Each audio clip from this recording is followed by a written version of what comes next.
Sobat Bersih, tetap bersama kami dengan Green Prosa. Tetap kita harus menghijaukan bumi dan membirukan langit. Ini seperti semboyan teman-teman PPM juga, Paguyuban Pembudidaya Maggot Nusantara. Saat ini kita akan mereview beberapa jenis Aegis ya. Aegis adalah tempat di mana lalat BSF itu bertelur. Ada beberapa hal yang harus diperhatikan dalam membuat Aegis atau menggunakan Aegis. Nah, ini ada beberapa media yang sudah pernah kami coba dan mungkin ada beberapa yang lain, tapi secara prinsip hampir sama seperti ini. Kita bisa melihat mana yang memiliki keunggulan, mana yang kekurangannya di mana, kelebihannya di mana. Mari kita nanti review satu persatu. Oke, yang pertama dari sebelah kanan saya. Di sebelah kanan saya ini ada Aegis yang paling murah, paling simpel, paling praktis ya. Paling praktis ini kardus, menggunakan kardus, potongan kardus. Sobat Bersih bisa lihat di sini kardus ini benda paling murah. Kita bisa pakai memanfaatkan kardus bekas untuk sebagai Aegis. Nah, di sini lalat BSF itu bisa bertelur di sela-sela, di lubang-lubang ini, di lubang-lubang kardus ini. Nah, ini bisa digunakan untuk sebagai Aegis. Ini paling murah, paling simpel dan bisa digunakan. Cuman kelemahannya kemungkinan ini hanya kita bisa pakai sekali saja. Tapi ya kardus kita banyak, bisa merecycle kardus, bisa memakai untuk Aegis. Yang kedua, kayu. Nah, kayu ini biasa, kami juga biasa menggunakan kayu untuk sebagai Aegis. Yang ketiga, biobol. Nah, biobol ini juga bisa dipakai karena di mana lalat BSF itu bisa bertelur di sela-sela dari biobol ini. Nah, oke, satu persatu kita kupas. Kardus ya, kardus itu hal yang paling penting dalam Aegis itu. Pertama, usahakan Aegis itu semua Aegis bisa dalam kondisi kering, jangan dalam kondisi basah. Nah, kelemahan kardus itu dia bisa menyerap air. Jadi akhirnya ketika memang kandang lalat kita atau love cage kita kena hujan atau apa, kardusnya lembab, dia tetap menyimpan air yang berakibat pada telurnya bisa membusuk di situ karena basah, kelembaban tinggi dan basah. Itu pertama. Yang kedua, jadi selain itu juga dia menyerap bau dari lingkungan sekitar, atau ketika basah lembab lalat pada di sini dan akhirnya semakin lama semakin bau gitu. Keunggulannya adalah praktis. Pertama praktis, yang kedua murah gitu. Kelemahannya pertama dia menyimpan air atau bisa basah, mudah basah, dan yang kedua sekali pakai. Dan salah satu syarat untuk menggunakan menggunakan kardus itu sebaiknya setiap kardus yang kita pakai itu ukurannya atau beratnya sesuai. Jadi nanti kita bisa mengetahui berapa sih jumlah berapa banyak jumlah telur yang kita panen dalam satu kardus ini. Misalnya salah satunya ini di sini ada timbangan ya, Sobat Bersih. Ini ada timbangan. Misalnya kita ingin mengetahui berapa sih lalat telur yang kita hasilkan. Pertama mungkin kita ambil kardusnya, kita potong sesuai dengan ukuran yang kita inginkan. Kita timbang dulu. Berapa nih? Misalnya ini 1,9 gram gitu kan. Nah, ini kita catat di sini. Kita catat di kardusnya 1,9 gram. Jadi nanti ketika kita panen, kita lihat berapa gram telur yang ada. Itu salah satunya yang kalau kita menggunakan kardus ya. Itu menurut saya syarat cukup mutlak karena nantinya kita tahu produktivitas berapa telur yang kita hasilkan. Oke, kardus itu kelemahan keunggulannya seperti itu. Dan relatif mudah untuk dicari. Kemudian yang kedua menggunakan kayu ya. Kayu. Teman-teman bisa lihat di sini kayu. Ada kayu, beberapa jenis kayu. Nah, untuk kayu yang harus kita perhatikan, pertama, dari beberapa jenis kayu yang kami gunakan itu kayu yang cukup kita bilang itu bagus untuk Aegis adalah dari jenis kayu-kayu keras, misalnya kayu jati dan sejenisnya, kayu-kayu yang keras. Jangan kayu yang posisinya dia apa eh, tidak terlalu keras ya jenisnya, kayak kayu-kayu yang biasa untuk lis-lis bangunan segala macam itu kan kadang itu tidak terlalu keras itu. Nah, pertama itu kayu ini ukurannya macam-macam tergantung tempat atraktan yang kita gunakan. Ukurannya, lebarnya pun variatif. Nah, kami biasa menggunakan dua jenis ukuran ini sekitar 2,5 sampai 3 cm.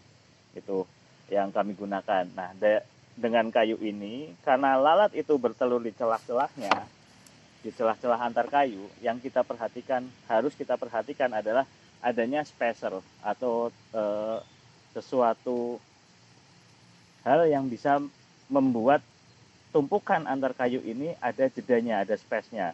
Di sini kami menggunakan paku pinus ya, paku pinus. Nah, contohnya seperti ini. Kayu ini kita tumpuk, misalnya kita tumpuk seperti ini.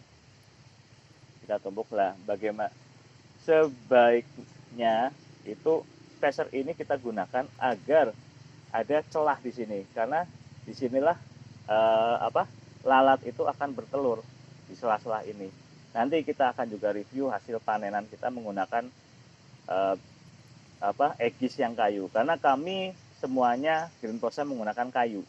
Itu pertama relatif awet, bisa dipakai berulang-ulang. Yang kedua, nanti metode panennya memang kami kerok ya. Jadi setelah seperti ini, simpelnya kita tumpuk beberapa kayu, misalnya ada space-nya, ada ruangan untuk lalat itu bertelur. Nanti kita begitu panen, nanti kita buka.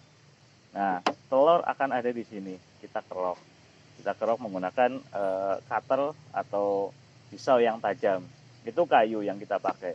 Nah, kalau kayu ini karena telurnya akan kita pisahkan ketika panen, itu kita tidak memerlukan kayu ini ditimbang bobotnya. Cukup dengan nanti kita kerok dan telurnya itu yang akan kita timbang bobotnya gitu. Oke, itu yang kedua, itu adalah egis kedua, jenisnya kayu ya. Jenisnya kayu. Kemudian egis yang ketiga.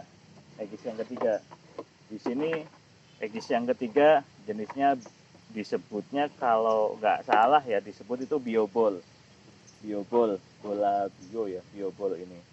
Nah, biobol ini termasuk unik ya. Ada beberapa jenis biobol di sini, tapi sebenarnya jenisnya itu hanya tergantung harga.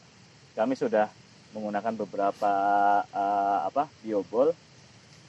Ketika kita menggunakan biobol yang cukup murah, itu memang posisinya dia bau plastiknya cukup lama hilangnya.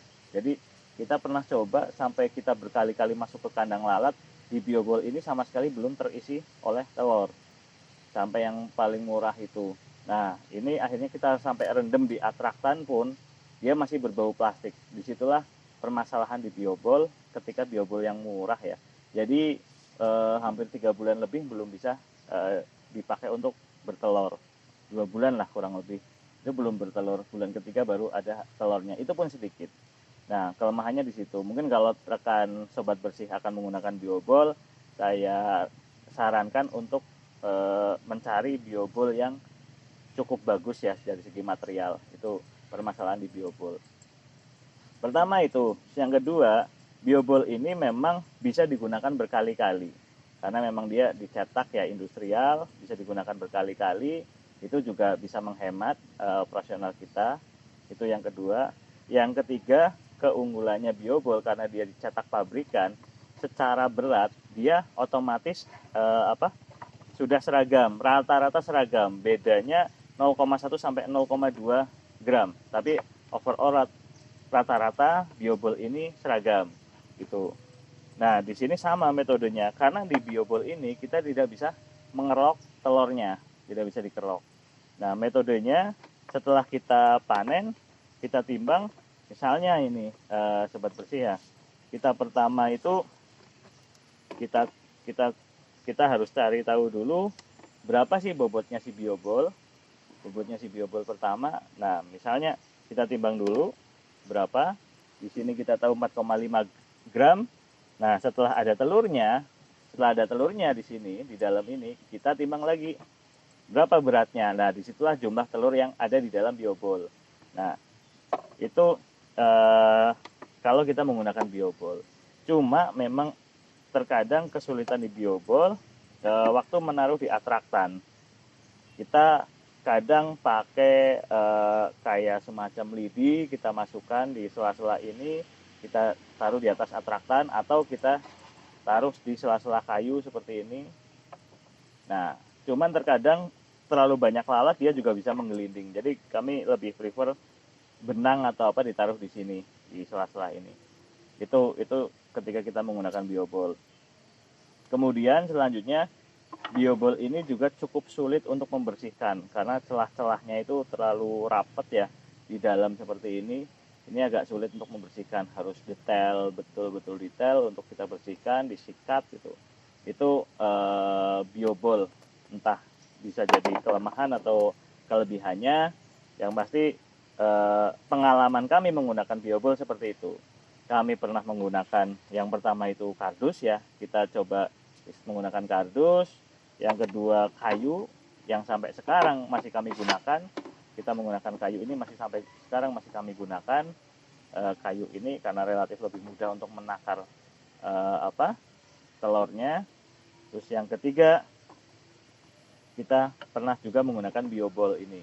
Nah, disitulah nanti silakan Sobat Bersih bisa memilih ya, kira-kira mana sih yang paling efisien, paling efektif, dan paling mudah. Karena kita budidaya larva ini, maggot BSF, konsentrasinya itu kita mencari mana yang termurah, mana yang termudah, karena di sini kita harus menghabiskan sampah sebanyak-banyaknya, sampah organik sebanyak-banyaknya. Oke, demikian Sobat Bersih review kita tentang 3 jenis egis atau tempat lalat BSF bisa bertelur.